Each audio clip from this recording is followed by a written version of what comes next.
함께 신앙 고백합니다. 전능하사 천지를 만드신 하나님 아버지를 내가 믿사오며 그 외아들 우리 주 예수 그리스도를 믿사오니 이는 성령으로 잉태하사 동정녀 마리아에게 나시고 본디오 빌라도에게 고난을 받으사 십자가에 못 박혀 죽으시고 장사한 지 사흘 만에 죽은 자 가운데서 다시 살아나시며 하늘에 오르사 전능하신 하나님 우편에 앉아 계시다가 저리로서 산 자와 죽은 자를 심판하러 오시리라. 성령을 믿사오며 거룩한 공예와 성도가 서로 교통하는 것과 죄를 사하여 주시는 것과 몸이 다시 사는 것과 영원히 사는 것을 믿사옵나이다. 아멘.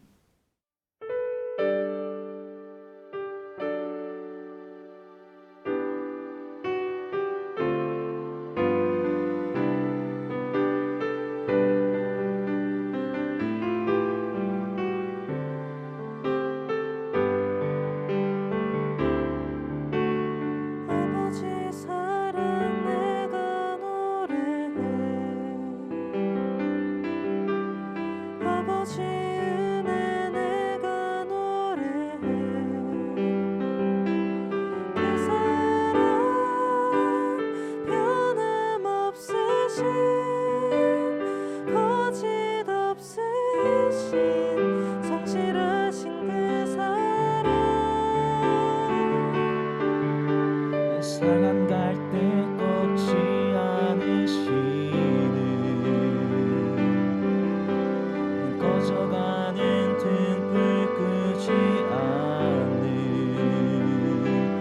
그 사랑 변함없으신 거짓 없으신 성실하신 그 사랑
예수 그리스도 다시 오실 그 사랑 죽음도 생명도 천사도 하늘의 어떤 권세도 끊을 수 없는 영원한 그 사랑 예수.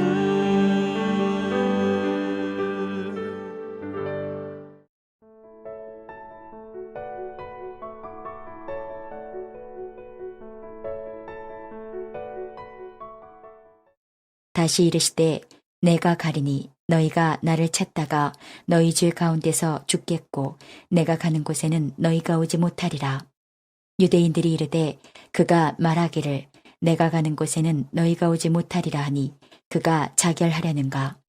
예수께서 이르시되 너희는 아래에서 났고 나는 위에서 났으며 너희는 이 세상에 속하였고 나는 이 세상에 속하지 아니하였느니라. 그러므로 내가 너희에게 말하기를 너희가 너희 죄 가운데서 죽으리라 하였노라. 너희가 만일 내가 그인 줄 믿지 아니하면 너희 죄 가운데서 죽으리라. 그들이 말하되 내가 누구냐? 예수께서 이르시되 나는 처음부터 너희에게 말하여 온 자니라. 내가 너희에게 대하여 말하고 판단할 것이 많으나 나를 보내시니가 참되심에 내가 그에게 들은 그것을 세상에 말하노라 하시되 그들은 아버지를 가리켜 말씀하신 줄을 깨닫지 못하더라. 이에 예수께서 이르시되 너희가 인자를 둔 후에 내가 그인 줄을 알고 또 내가 스스로 아무것도 하지 아니하고 오직 아버지께서 가르치신 대로 이런 것을 말하는 줄도 알리라. 나를 보내시니가 나와 함께 하시도다. 나는 항상 그가 기뻐하시는 일을 행함으로 나를 혼자 두지 아니하셨느니라. 이 말씀을 하심에 많은 사람이 믿더라. 안녕하세요. 오늘 말씀과 함께 하루를 시작하는 여러분들을 주의 이름으로 축복합니다. 오늘 우리가 읽은 말씀의 첫 문장은 21절에 내가 가리니 너희가 나를 찾다가 너희 죄 가운데 죽겠다라는 이 말씀으로 시작됩니다. 내가 가리니. 내가 가리니라는 말의 의미를 알려면 이 말씀의 배경을 좀 이해할 필요가 있어요. 예수님이 이 말씀을 하신 장소는 성전이었습니다. 정확히는 성전의 헌금함 앞에서 백성들을 가르치시다가 이제 내가 가리니라고 하면서 예수님이 그곳을 떠나시기 직전에 이야기를 하시는 내용이 오늘의 본문인 것입니다. 당시 성전은 성전의 관리자였던 제사장들 그리고 사두개인 그룹들에 의해서 지배당하고 있었어요. 그런데 예수님께서 그 성전에 들어가셔서 성전을 깨끗하게 하시고 성전 안에 장사꾼들을 몰아내시고 환전상들을 다 성전 밖으로 밀어내시면서 예수님이 그 성전의 실질적인 지배력을 갖고 있던 제사장들과 또 사두개인들 그룹들과 어떤 갈등 관계에 들어가게 됐죠. 그들이 예수님이 성전에 오셔서 그렇게 하는 일들 그리고 성전에서 가르치시는 것을 아주 못마땅하게 여기면서 도대체 무슨 권위로 네가 이런 일을 하고 있느냐라고 예수님께 물으면서 예수님을 테스트하기도 했었습니다. 근데 예수님께서 그들에게 이제 여러 가지로 대답하시면서 예수님은 끊임없이 그 성전에서 가르치셨죠. 그런데 이제 내가 가리니라고 말씀하시는 거예요. 그 성전을 떠나가신다라는 뜻입니다. 그리고 그 결과로 뒤에 내용이 나오듯이 내가 가리니 너희가 나를 찾다가 너희 죄 가운데 죽을 것이다. 너희는 내가 가는 곳에 가지 못할 것이다. 이런 말씀이 뒤에 이어집니다. 아니 예수님이 가시겠다고 한 성전이 우리가 어디였는지 지금 방금 얘기를 들었잖아요. 그것은 성전이에요. 예수님이 성전을 떠나가시겠다고 하셨어요. 성전은 하나님의 보좌가 있는 곳이었습니다. 그곳엔 하나님과 땅, 하늘과 땅이 이어지는 우주의 단 한 곳이었어요. 그곳에서 기도를 드리면 하늘에서 들으시고 그곳에서 제사를 드리면 죄 사함을 받겠다라고 약속된 온 우주 가운데 유일한 장소가 바로 그 성전이었어요. 근데 예수님은 자신이 그 성전을 떠나가시면 너희가 나를 찾다가 그 뒤 말은 없지만 찾지 못할 것이다. 그리고 너희가 죄 가운데 죽을 것이다 라고 말씀하고 계시는 것이죠. 예수님이 떠나가신 성전은 죄사함의 역할을 감당하지 못하는 곳. 그래서 제사하고 기도하고 하나님을 찾아도 모든 사람들이 죄 가운데 죄의 저주 가운데 죄의 짐을 진 채로 죽게 되는 그러한 장소가 될 것임을 말씀하고 계시는 거예요. 예수님이 떠난 성전은 너희가 나를 찾아도 찾지 못하고 내가 가는 곳 그 하나님이 계신 나라에도 오지 못하는 세상의 여느 장소와 별반 다를 바 없는 평범한 곳이 되어버리는 것이죠.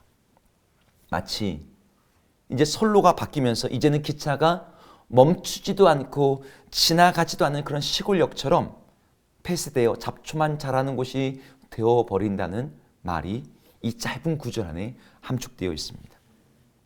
이 말을 이해하지 못하는 유대인들이 예수님께 지금 이게 무슨 말인가?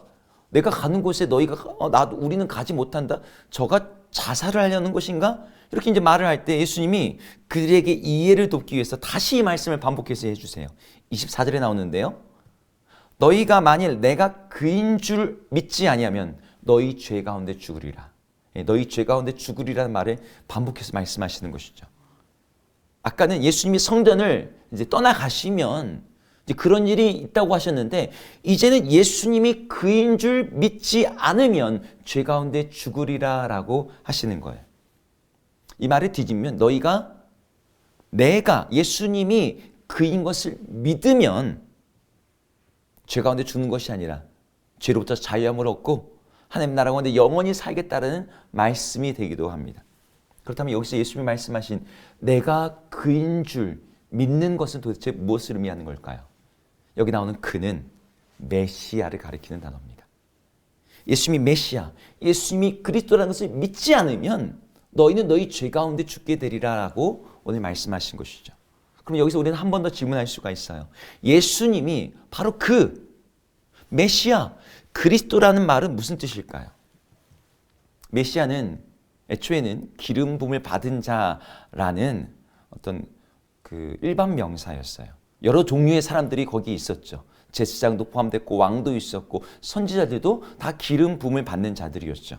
그런데 이 말이 예수님 당시에 이르러서는 특정한 어떤 한 사람을 가리키는 고유 명사로 바뀌게 되었습니다. 그 한 사람은 누구냐? 하나님께서 아브라함과 모세와 여러 사람들과 맺으셨던 그 모든 언약들, 다윗의 언약을 선지자들의 예언 속에서 하나님의 약속하신 그 모든 것들을 성취하시는 하나님 나라의 왕, 그분을 가리키는 단어가 이 메시아가 되게 됩니다.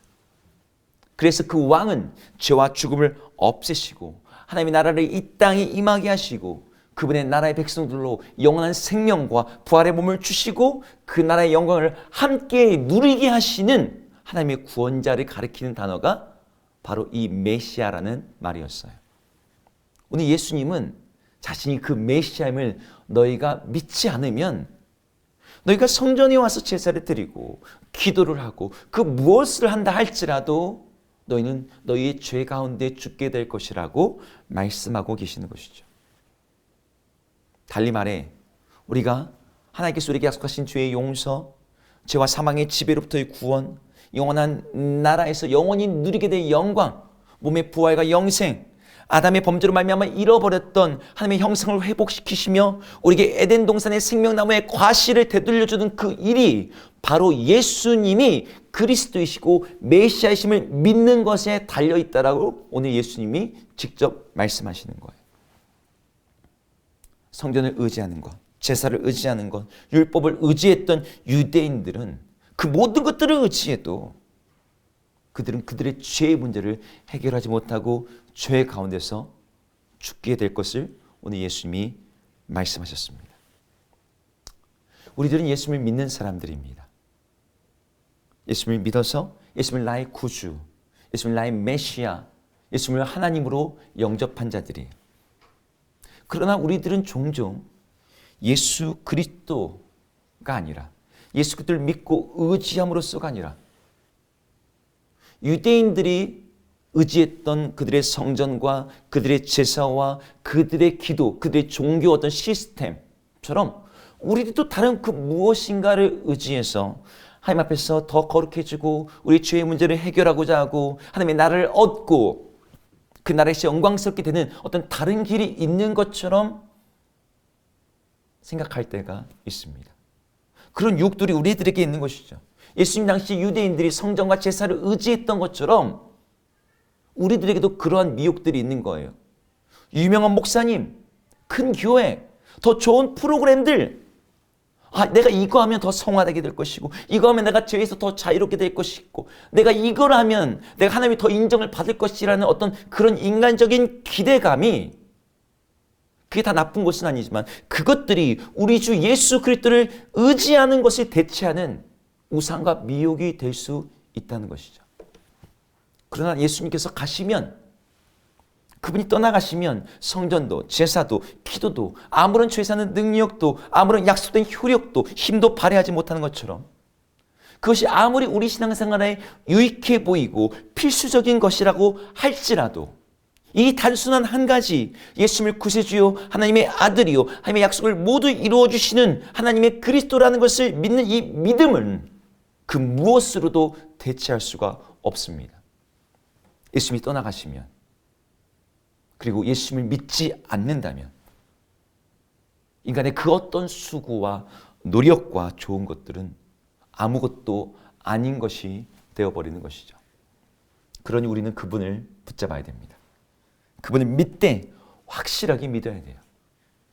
우리의 거룩이, 우리의 영생이, 우리의 구원이, 우리의 신분이, 우리의 행복이, 우리의 모든 것이, 아니 우리들만 아니라 이 세상의 모든 것이 바로 그분 한 분 예수 그리스도에게 달려있음을 우리가 믿고 그분을 붙잡고 그분을 의지하고 그분께 우리 자신을 걸어야 됩니다. 하나님의 아들, 성경이 약속하고 예언했던 그 메시아, 주 예수 그리스도를 믿는 믿음이 날로 자라나고 날로 성장하고 그래서 더 그분에게 종속되고 그분의 임재 가운데 사는 그 삶이 바로 그분 안에 약속된 그분의 나라와 영생과 복과 은혜를 우리에게 주는 유일한 통로가 되는 것이죠.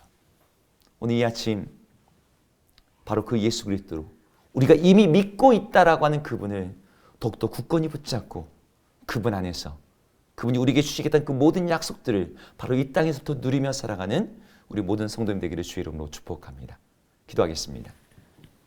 하나님, 예수님께서 가시면 성전이, 제사가, 그곳에 드렸던 모든 종교적인 행위와 기도들이 유대인들을 아무런 구원과 아무런 죄 용서도 받지 못하게 하고 쓸모없는 것이 되었던 것처럼 하나님, 우리도 주 앞에서 다시 한번 우리의 모든 거룩을 위한 경건의 생활들과 노력들이 예수 그리스도를 믿는 믿음이 없이는 아무것도 아님을 다시 한번 깨닫습니다. 주님, 그리하여서 우리가 주 안에서 하는 모든 수고와 경건과 노력들이 정말 주님이 예수 그리스도를 믿는 믿음을 대체하는 다른 어떠한 경건한 수고가 되는 것이 아니라 예수님을 더 믿고 더 의지하고 더 붙들기 위한 도구와 수단으로서 우리 가운데 의미 있게 쓰임받는 그런 우리의 신앙생활 되게 하여 주시옵소서. 그래야 날로 주님을 믿는 믿음이, 예수를 우리의 구주로 의지하는 믿음이 살아나는 우리 모든 성도님들 되게 하여 주시옵소서. 예수님 이름으로 기도드립니다. 아멘. 함께 주기도문 하시겠습니다. 하늘에 계신 우리 아버지여, 이름이 거룩히 여김을 받으시오며 나라 임하옵시며 뜻이 하늘에서 이룬 것 같이 땅에서도 이루어지이다. 오늘 우리에게 일용할 양식을 주옵시고 우리가 우리에게 죄 지은 자를 사하여 준 것 같이 우리 죄를 사하여 주옵시고 우리를 시험에 들게 하지 마옵시고 다만 악에서 구하옵소서. 대개의 나라와 권세와 영광이 아버지께 영원히 있사옵나이다. 아멘.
주님